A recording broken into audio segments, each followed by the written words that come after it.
हामी चाहिँ गोतकको मेलामा जाँदैछौँ। हेर्नुहोस् है हामीसँग अस्ट्रेलियनहरू आउनु भएको छ सबैजना।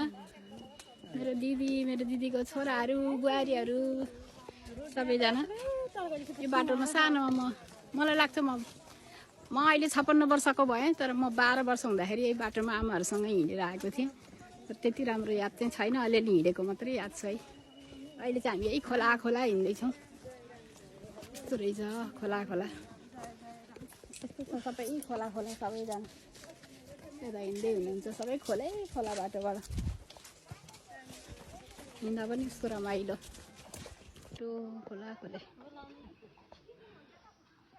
2 घन्टा लाग्छ भन्थे 1 घन्टा लाग्दैन 2 घन्टा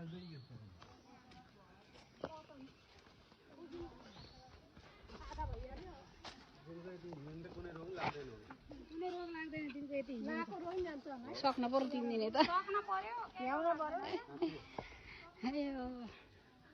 हामी चितवनबाट भरतपुरबाट माडी हुँदै गोतक जान हिँडिरहेका। हिँड्दै हामी यो गोतक खोलाको बाटो हिँडेका छौँ। 1.5 घन्टा 2 घन्टा भन्दै 1.5 घन्टा त हिँड्यो, अझै 1 घन्टा भन्नुहुन्छ। बिस्तारै हिँडेर होला सायद।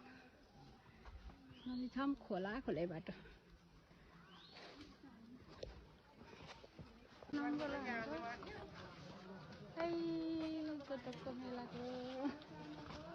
गोतकको मेला जान लाग्यो, यति गाह्रो भएको बाटोको खोला रुख ढलेछ नि यहाँनिर। बाटो हिँड्ने ठाउँमा रुख ढलेपछि त कसरी हुन्छ र।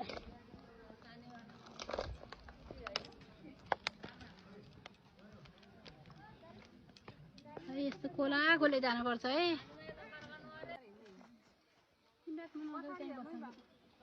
यति भए नि हुन्छ यता पछाडि फर्केको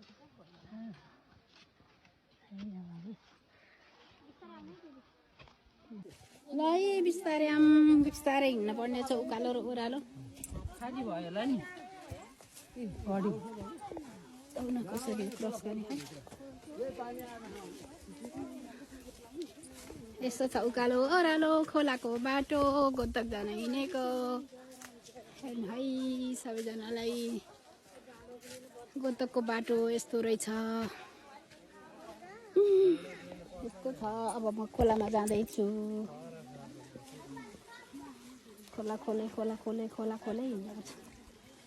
खोला हिँड्दा चाहिँ कस्तो हुन्छ त।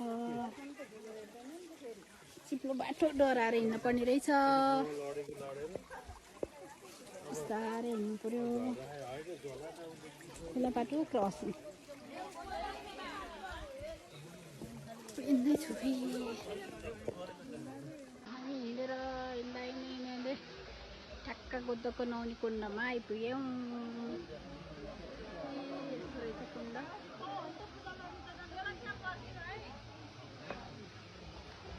कुण्डमा आइपुग्यौँ है। कुण्डमा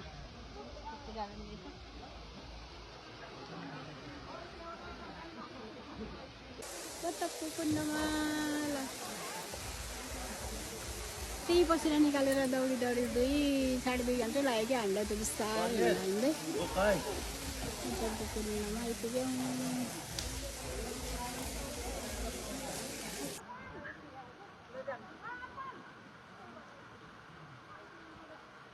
पानीमा हुनुहुन्छ नि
केही छैन।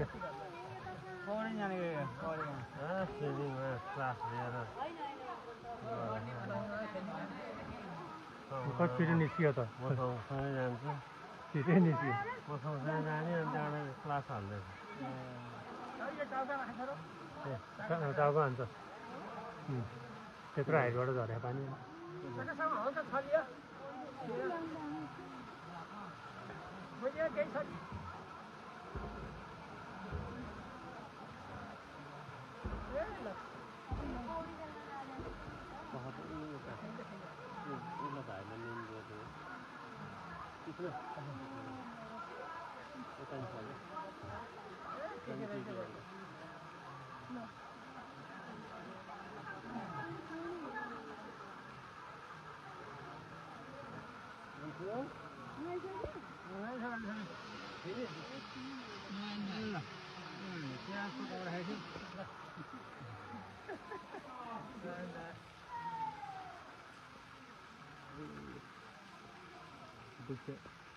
कानमा हाने पानी हजुर हाने पानी कहिले हाने भेट थाक्छ अनि हिजो बस्छ गरे हामी त के गरेको कान ए कान्छा गरेको होइन छेड्या ए फेरि आन्दैछ ठिक यो चाहिँ फाल्ने हो अनि आगो लाउनु पर्छ कहिले ल्याउनु त अब भोलि कुनको के को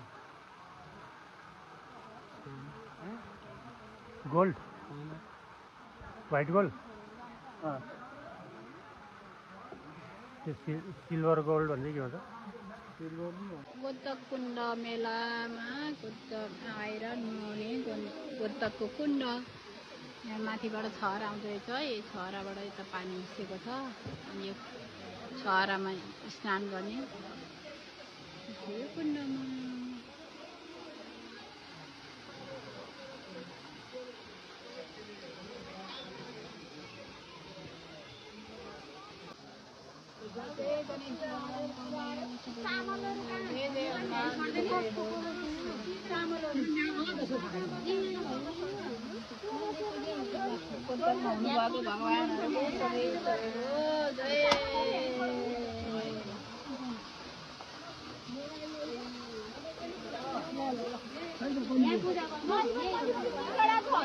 गोतकको मेलामा आएको परशुराम कुण्डमा अब यो परशुराम कुण्डमा स्नान गरेर अब म घर फर्किँदैछु अब यही खोलाकै बाटो हो फेरि पुरै खोलाकै बाटो हो त्यसरी परशुराम कुण्डबाट नुहाएर खोलाकै बाटो खोलाकोले फर्किँदैछु है यस्तै छ खोलै बाटो गर्दै हामी अब यो बाटोबाट माडी निस्किन्छौँ माडी निस्केर माडी हुँदै भरतपुरतिर लाग्ने हो भाइ यस्तो छ बाटो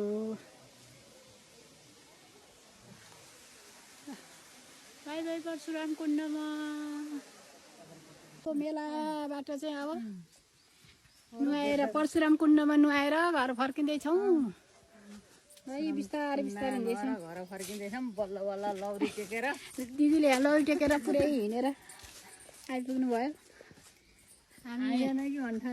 दिदी पनि धेरै पछि यस्तो तीर्थयात्रा गरियो छोरा बुहारीसँग छोरा बुहारीसँग तीर्थयात्रा गरिया लुरु हिँडिँदैछ त्यस्तो छ ल तपाईँहरू आउँदा पनि राम्रोसँग आउनु होला अब आज त रामनवमी अब अर्को वर्षको गोतकको मेला हुन्छ होला आजबाट त अन्तिम होला कोही कोही चाहिँ दशमीमा नि आउनुहुन्छ नत्र अष्टमी नवमी विशेष यहाँ स्नान गर्ने बेला हुन्छ र दुर्गा लागेपछि सबैजना स्नान गर्न आउनुहुन्छ यस्तो छ बाटो